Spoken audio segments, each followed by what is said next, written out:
Here is one of our decoy colonies for the Radlet tern. As you see,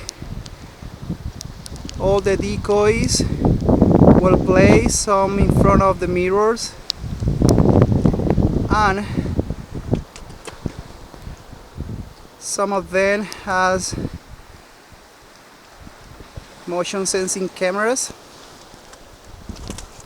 pointing out to monitoring activity. Here is our boat waiting for us.